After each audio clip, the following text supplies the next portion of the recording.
કોડીનાર પંથકમાં મુશળધાર વરસાદ. કોડીનાર પંથકમાં મેઘરાજાની અવિરત મેઘમહેર થઈ રહી છે. ભારે વરસાદના કારણે નદી નાળા છલકાયા છે, જેમાં કોડીનાર ડિસ્ટ્રિક્ટમાં સિઝનનો કુલ વરસાદ સરેરાશ 60.45 થી વધુ વરસાદ નોંધાયો છે, જેમાં સેગવડા ડેમમાંથી પાટિયા ખોલાતા જ હાલ તમે જોઈ રહ્યા છો કે વિડીયો તે કોડીનારના પાણી દરવાજા પુલ બ્રિજનો છે, જેમાં કોડીનાર મેઇન રોડ ઉપર આવતા વાહનો ચાલુ લોકોને વાહન વ્યવહાર બંધ કરી દેવામાં આવ્યો છે.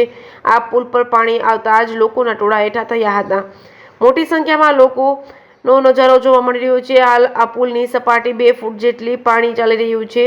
સપાટી વધતી હોય તેમ આપ જોઈ રહ્યા છો. કોડીનાર સિટી તરફ જતો રસ્તો વાહન ચાલકોને કોડીનારના મૂળ દ્વારકા રોડ પાસેથી પસાર થવું પડે છે. આપ જોઈ રહ્યા છો એક પુલ બંધ હોવાના કારણે મેઇન રોડ પર ટ્રાફિક જામના દ્રશ્યો સર્જાઈ રહ્યા છે. કોડીનારના સિંગવડા ડેમના પાટિયા ખોલવામાં આવે એ પહેલા તંત્ર દ્વારા નદી કાંઠા વિસ્તારમાં ગામડાઓને એલર્ટ કરવામાં આવ્યા છે.